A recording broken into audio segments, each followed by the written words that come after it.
Shalom, apa kabar? Luar biasa. Di dalam Tuhan memang ada hal-hal mujizat-mujizat yang sungguh sangat luar biasa. Seperti pada pagi hari ini, tanggal 9 Agustus 2021, dalam acara program Gemar, Gerakan Membaca Alkitab Rutin, untuk sidang jemaat GSJA Peniel Surabaya, maupun untuk sidang jemaat GSJA Cabang Kemendung. Dalam renungan pada pagi hari ini, saya merasa diingatkan sama Tuhan terhadap kisah yang terambil dalam Injil Matius pasal 8 ayat 1 sampai dengan ke-17. Akan saya baca inti poinnya saja.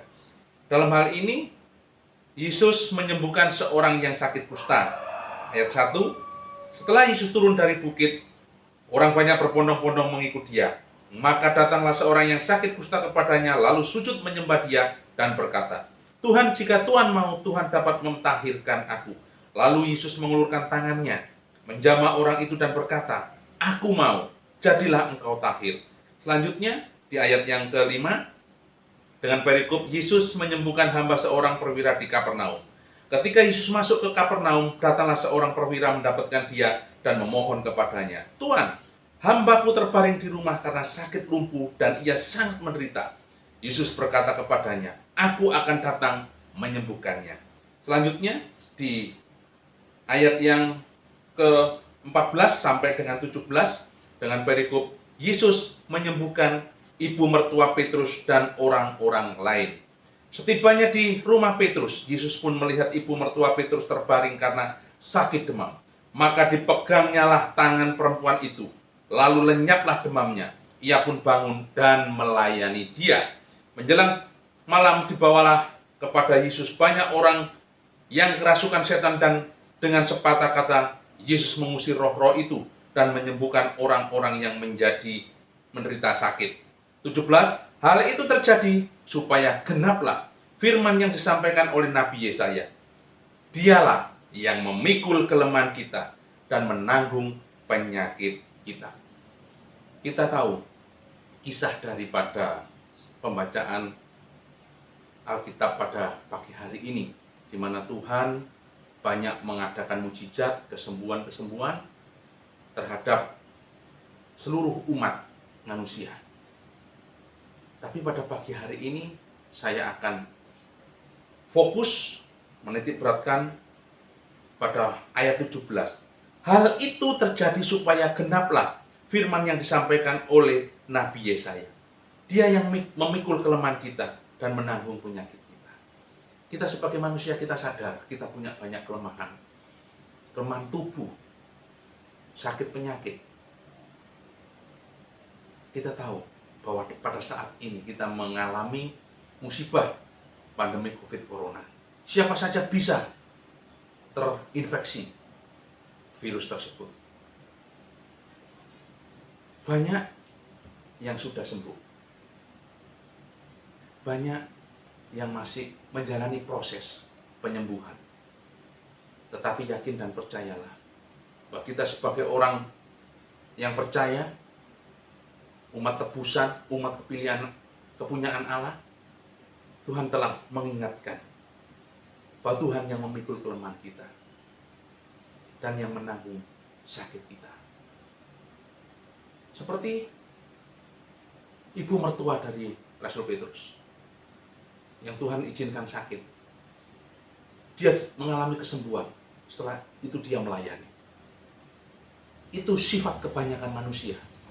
Setelah dia sakit, dia minta kesembuhan Tuhan, diberikan kesembuhan Tuhan, dia baru setia melayani Tuhan. Kita sering mendengarkan banyak kesaksian karena pertolongan Tuhan akhirnya jadi setia. Celakanya lagi, orang yang sudah ditolong Tuhan, orang sudah yang diluputkan dari penyakit virus corona, dia tidak setia. Dia biasa-biasa saja. Dia tidak taat untuk melayani Tuhan. Tetapi berbahagialah pada pagi hari ini kita yang mendengar bahwa segala penyakit kita di tangan Tuhan. Saya menghimbau pada sidang jemaat supaya kita tahu, jangan pernah meragukan pertolongan Tuhan dalam kehidupan kita. Tuhan punya 1000 macam cara untuk menolong kita. Kenapa? Karena Tuhan punya rencana yang indah dalam setiap kehidupan kita. Oleh sebab itu, saya mengajak supaya sidang jemaat semua kita melayani Tuhan, kita taat sama Tuhan, kita setia Tuhan sama Tuhan, sampai Tuhan menjemput kita, Tuhan memanggil kita. Tuhan memanggil kita dengan berbagai macam cara. Ada yang harus melalui sakit, tetapi kita harus yakini bahwa Tuhan punya rencana yang indah dalam setiap kehidupan kita. Saat ini memang kita harus mengalami pandemi virus corona. Itu tidak bisa kita tolak. Karena Tuhan mau menyatakan, Tuhan mau mengenapi seperti yang difirmankan oleh Nabi Yesaya. Maka kita harus mengalami sakit. Kita harus dihadapkan dengan permasalahan sakit virus corona. Jangan kecil hati, tetap semangat, tetap setia sama Tuhan, tetap melayani Tuhan. Karena itu harga bayar yang harus kita berikan kepada Tuhan atas kasih kemurahan Tuhan, atas pertolongan Tuhan, atas keselamatan Tuhan yang Tuhan berikan kepada kita. Tetap semangat, tetap setia melayani Tuhan. Kami akhiri renungan firman pada pagi hari ini. Mari kita tutup dalam doa. Bapa kami yang ada di dalam kerajaan surga, kami bersyukur atas firman-Mu pada pagi hari ini, yang telah mengingatkan, memberikan contoh kepada kami, bahwa kami harus mengalami kelemahan tubuh. Kami harus mengakui bahwa tubuh kami lemah. Kami harus mengakui, menyadari bahwa pandemi ini harus terjadi. Ini semua karena kehendak Engkau. Ini semua atas seizin Engkau. Kami tahu bahwa Engkau yang menanggung kelemahan kami, menanggung segala penyakit kami.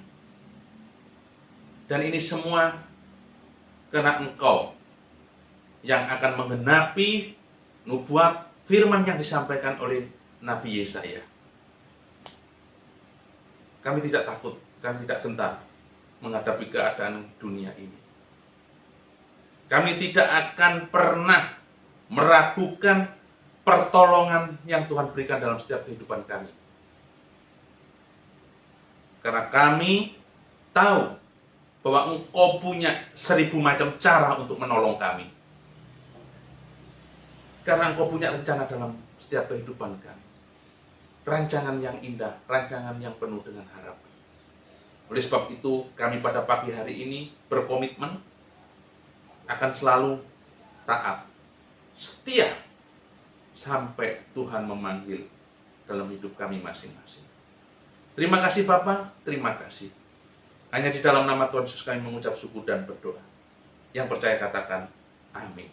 Selamat pagi, Tuhan memberkati, tetap semangat.